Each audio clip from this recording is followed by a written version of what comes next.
and welcome to Tech Trends. I'm Olayemi Oshidende, and here's what we have on the program this week. October is Cybersecurity Awareness Month, and as our world becomes more digital, the need for strong leadership and smart awareness has never been greater. So first, I'll be speaking with Professor Fene Osakwe, cybersecurity leader and Forbes Technology Council member, on how we can all build a culture of digital safety in the age of AI.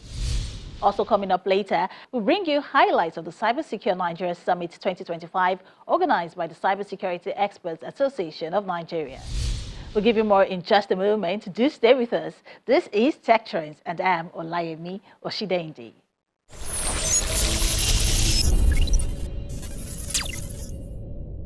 October is Cybersecurity Awareness Month, a time when experts around the world remind us that staying safe online isn't just a technical issue, it's a shared responsibility.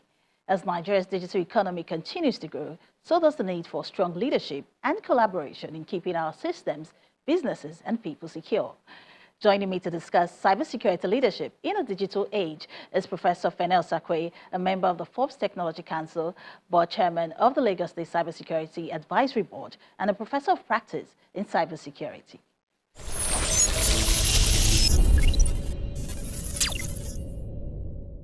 Well, Fene, it's Cybersecurity Awareness Month. It's a period that puts global focus on how individuals, organizations, and governments can better protect themselves online. And there's growing concern about how prepared we really are for the kinds of cyber threats we're facing today. So from where you sit, how would you describe Nigeria's level of awareness and readiness? Thank you.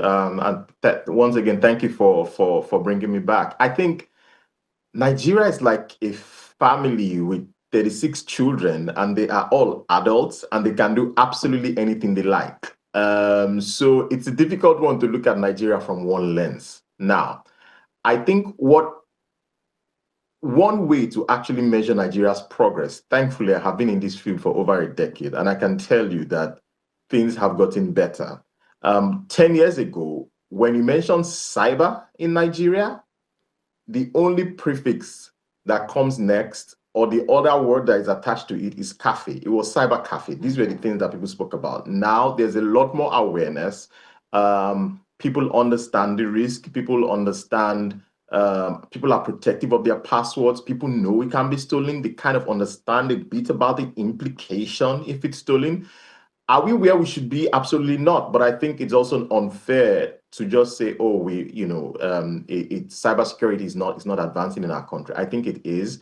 I would just say that while places like the CBN and financial service industries are driving a lot of maturity there, I think healthcare also needs to come up, aviation. So I think there are other places we can improve, but I would say that we are getting better.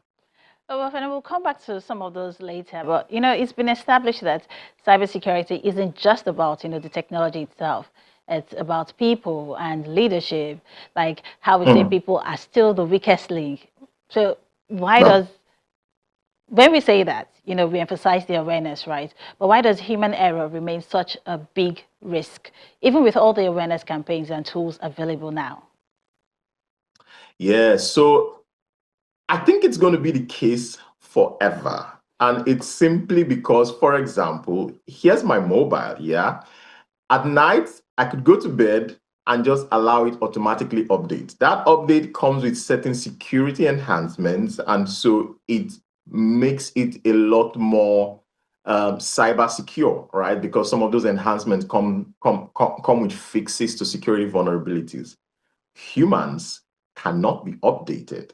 So at the end of the day, regardless of the technology you have, regardless of the massive investment you've made in processes and tooling, the organization or the nation will eventually come down to the level of security awareness of the people. So the people will continue to be the weakest link simply because you cannot pull them out of a network. You cannot do all those things that you leverage technology to do. The antidote really is still a lot of awareness, and a lot of awareness. And I think that this is how culture is built. You just keep emphasizing, re-emphasizing. And I think now we need to move from awareness to training. But yes, I think this is where we are now. Yeah, so this just emphasizes how, far awareness can really go. But now from a leadership point of view, how can organizations move from, simply training their staff? I know you just mentioned that, to actually building a culture of cybersecurity, where every employee feels responsible for safeguarding the company's digital assets. Okay, so you know what? One way employees are not going to feel responsible for safeguarding the organization's digital assets is when there's a cyber attack and you sack the chief information security officer. What you've just said is, hey, that's the man who was in charge. You are not responsible. Because now we are beginning to see a lot of heads of cyber, we're beginning to see a lot of chief information security officers losing their jobs, and gradually, especially in the West, the role is really no longer something people are looking forward to because it's almost like the job of the football coach. It's hire and fire now. And that's simply because I think leadership has not been able to properly cascade down what the roles and responsibility are. I mean, look, like you said, leadership, what are we talking about here? If we're talking about really establishing leadership, you're simply saying, how do we influence one or more people towards a goal? We need to be able to cascade down from the board. This is the job and this is the expectation of the board. We need to set the strategic objective. This is where we want to be in terms of cyber management. We need to hold you accountable. This is what you need to do. Staff, all the way down to the person who comes in on the first day, we need to be able to articulate this is the expectation from you. And I think that that's the way there's a collective vision. I think that that's the way collectively teams can work together and not just simply leave the responsibility on the shoulders of one person. It will not work. Well, Fene, still on leadership itself, many still see cybersecurity as an IT department problem, but you've spoken before about how it's really a leadership issue, and you've just explained part of that right now. What does effective cybersecurity leadership, look like in practical terms? Oh man, I wish you had 7 hours. Okay, let's go. Well, we don't. I could talk about this for a decade. So interestingly, that's what I was even just touching on. That cybersecurity leadership, your ability to influence one or more people towards a goal. Cybersecurity, how are we able to protect our information assets, right? So how are we able to influence one or more people to properly safeguard our information assets? I think just having that understanding tells you if you're talking one or more people, then you cannot be talking about the CEO for an organization of 7,000 people. It simply now means that there has to be a way to cascade down that leadership. And I think that cybersecurity leadership, first of all, for me, starts with setting the tone at the top. In this organization, do we take cybersecurity seriously or not? This is where I think the role of the board comes in. The moment that is set, then I think you then cascade down to management. You hold them accountable to the level the board has set to say we must meet this level. And then it now cascades down to employees to explain to them what their role is and what their responsibilities are and what the consequence of their actions are if they do not take cybersecurity seriously. In a very brief way, I think that's holistically how to look at it. Well, uh, Fene, you currently chair the Lagos State Cybersecurity Advisory Board. You're a member of the Forbes Technology Council. You're a professor of practice in cybersecurity. What has that, as the experience, shown you about how government and the private sector, how they can work better together to strengthen Nigeria's cyber resilience? And what do you think we still need to do more, perhaps in terms of policy, coordination, or even implementation? Yeah, thank you. So yes, I'm privileged to chair that board. I think what does it show in terms of what we can achieve from a public-private perspective? I think it's magic. I think that when you take, so for example, we have two professors of practice in cyber in Nigeria. Those two professors are on this board, and we have, someone who used to be the chief information security officer for the city of Atlanta. So best of brains, right? And I think that if you take those expertise, when you take the expertise from the private sector and you combine it with the will and the reach of the public sector, I think it's magic. And I think that that's thankfully what we are beginning to see in Lagos State. I also think that there's a lot for both to learn from each other. There's the part about how public sector works, which I think, a lot of people from private should get in and understand that. And I also think that there's the agility part from private that public sector could also benefit from. Just in terms of how I think all of that benefits our country, I think the potentials are enormous because we are beginning to see a lot more Nigerians involved in not just even cybersecurity now, but just different parts of tech. And I think that when Nigerians in the private sector do not only complain about the public sector, but try to get involved, and Nigerians in the public sector are willing to partner with the private sector, I think it's only better for our country. Well, of course, Fene, the public-private collaboration conversation has always been a major one in the ecosystem. But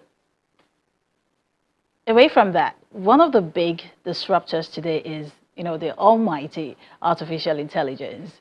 It's helping cybersecurity teams detect and stop attacks faster, but it's also being used by criminals. How do we balance that, and what ethical lines should leaders be mindful of when using AI for security or surveillance? Oh gosh, you are touching on topics I am passionate about, and we do not have a lot of time. So, Sadly. AI in cyber, I think when we talk about, you're very correct, it's a two-edged sword. In June, for example, the EU, the European Union AI Act goes live, which means now it's going to be enforced across the European Union. What an act like that is saying, and I'll bring it back home, is saying that, look, there are certain things we are not allowed to use AI to do. Okay. They are called prohibited. Then there are certain things that are high risk. Okay. And for this high risk, you need to have guardrails to make sure that there's traceability, there's auditability, there's transparency, and things like that in the AI model. And then there are low risk, and then there are middle risk. The importance of that is we need to set limits on, there are certain things you are not allowed to use AI to do, which is thankfully what an act like that does. And I think that we could also benefit from that in our country because one of my clients was talking recently about how they used an AI model to pull CVs for job candidates to be able to do some sort of analysis for a particular role. Mhm. And someone eventually picked up that they found out that consistently the model was churning out only male candidates. So somehow some bias in when they trained that data had been built in that for some reason it was only picking out male candidates from a pool. These are things that are high risk. And so these are things that, again, you need to set guardrails, human in the loop, things like that, to be able to make sure that while you allow innovation to thrive, you allow innovation to thrive with appropriate governance. Very true there, because while AI has come with so much benefit and making things way easier for us, we also have to be on the lookout for the bad parts as well. Now, there's also the personal side of cybersecurity. I mean, All right. for the everyday Nigerian watching this who may not, have all the fancy tools, what are, like, let's say, three simple things they can start doing today to protect themselves online? Especially, we have digital scams, we have phishing, and all of those attempts continue to rise. Yes, I think the first place to start, and thank you for that question, because what does this mean for the ordinary person?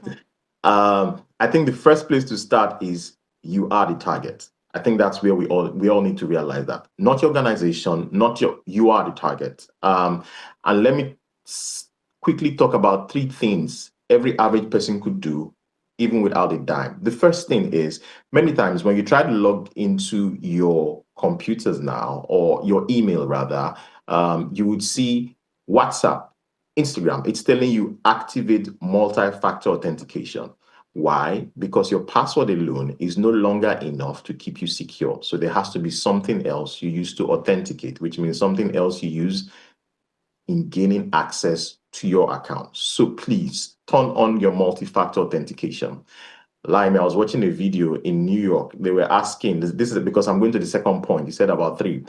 They were asking people on the streets, and they said, just randomly, hey, what's your password? What do you use for your password? And then one lady goes, oh, my daughter's name and my birthday. And I go, oh, you must have a beautiful daughter. And she says, yes. They go, what's your daughter's name? Her name is Kenny. Ah, Kenny, Oh are you my. birthday mates? She says, no. And then they say, oh, so when's her birthday? She tells them, when is your birthday? She tells them. And then they tell her, so your password is this. And she goes, Because you've unveiled everything. You've revealed everything. exactly, exactly, right?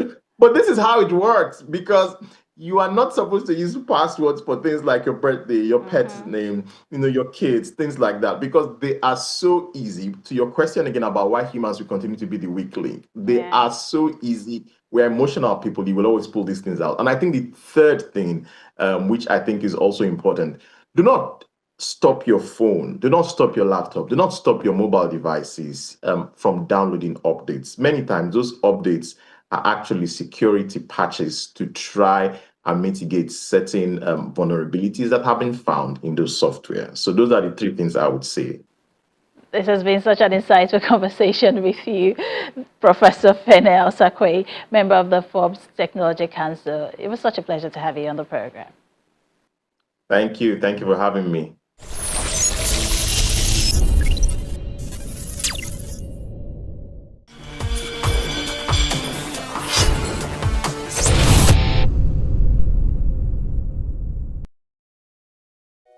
Technology has forever changed the world we live in. We're online in one way or another all day long. Our phones and computers have become reflections of our personalities, our interests, and our identities. They hold much that is important to us.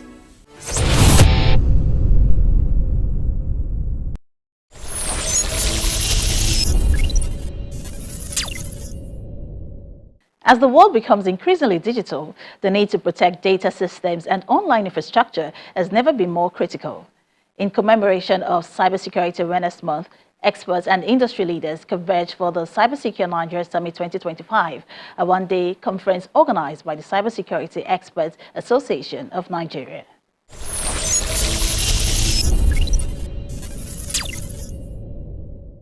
I don't know if Mr. Bahak is here. It's the coming together of some of the brightest minds shaping the future of cybersecurity in Nigeria. The Cybersecure Nigeria Summit 2025 is an annual gathering of experts, innovators, and stakeholders in the information and technology industry. Organized by the Cybersecurity Experts Association of Nigeria, this year's summit comes at a fitting time. October, Cybersecurity Awareness Month, a period dedicated to promoting safer digital practices and strengthening collective defenses against cyber threats. Securing the digital economy, strengthening infrastructure, and harnessing the power of AI. This theme is not abstract, it is indeed actionable. Nigeria's fintech sector has grown exponentially with over 200 startups and millions of users transacting daily. Yet, in 2023 alone, cyber attack on Nigerian bank rose by 37%, and 60% of businesses using WordPress, including e-commerce platform, experienced breaches. Credential stuffing and phishing scams have targeted payment systems, eroding customers' trust. So we must secure digital financial platform with robust encryption, fraud detection, and regulatory oversight. The keynote address by the Director General of NITDA sets the tone with insights into cybersecurity across fintech, payments, and e-commerce, sectors that sit at the heart of Nigeria's growing digital economy. We need to be careful about it. We are all on this digital realm. Likewise, the bad actors are also there. So as we use these digital devices and services, we need to be conscious about how we protect, how we share our information, and so on. It's a one-day summit packed with key takeaways from emerging cyber threats and vulnerabilities to the role of awareness, innovation, and collaboration in securing Nigeria's digital future. Once again, please a round of applause.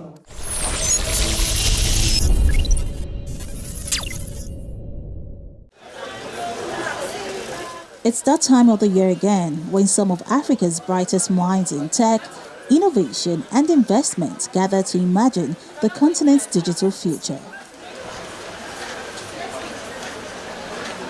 Now in its third year, Moonshot by Tech Cabal has now become a flagship conference in the continent's innovation space.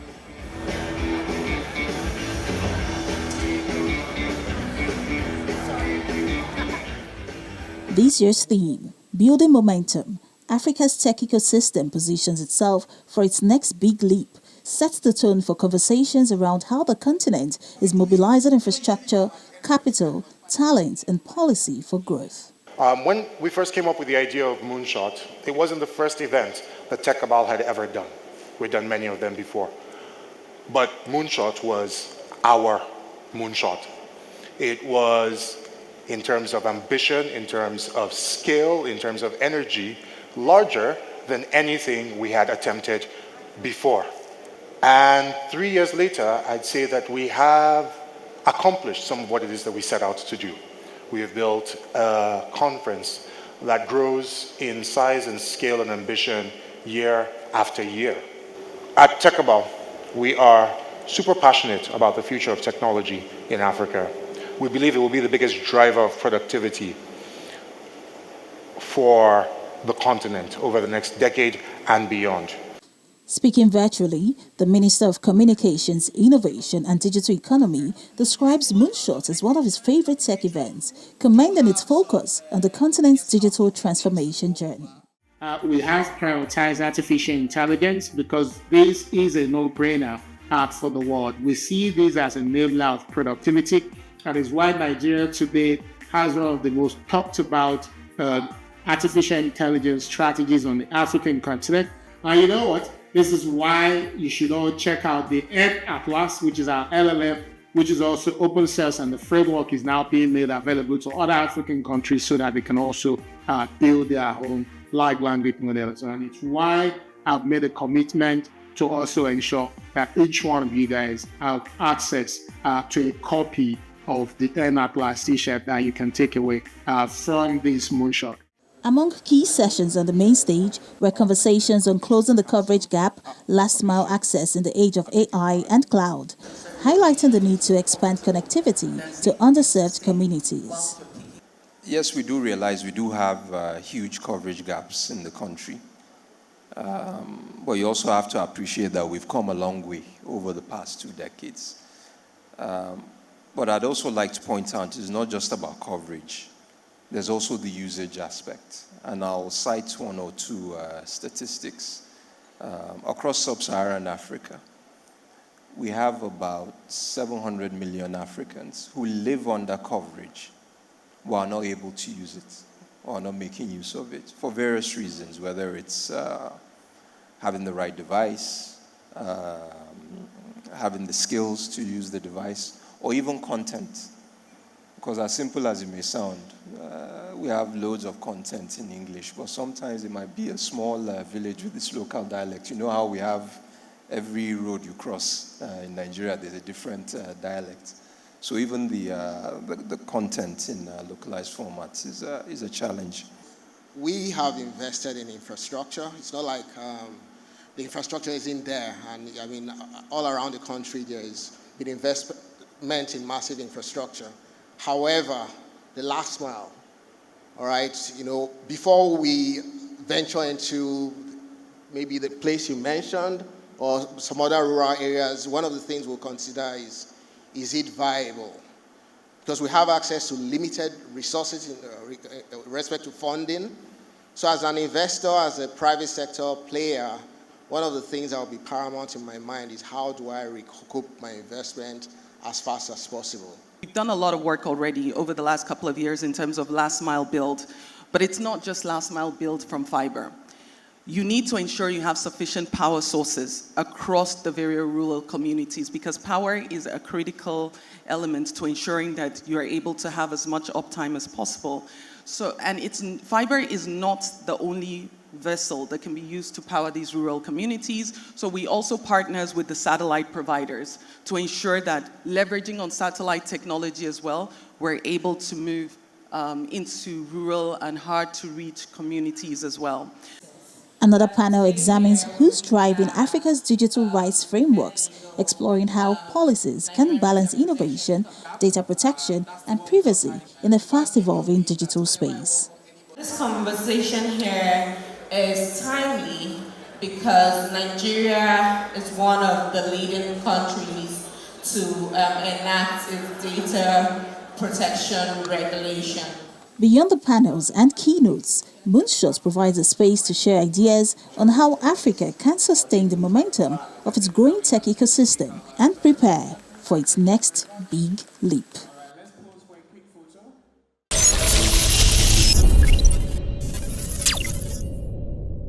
That's all for this week on Tech Trends. I hope you enjoyed the episode and picked up something new along the way. Remember, Tech Trends is here to keep you updated on insights, trends, and developments happening in the tech space. Also, don't forget, you can catch all our episodes on the channel's TV YouTube account. Make sure to watch, share, and like your favorite editions. Until I come your way again, I'm Olayemi Oshidende, and I'll see you next time.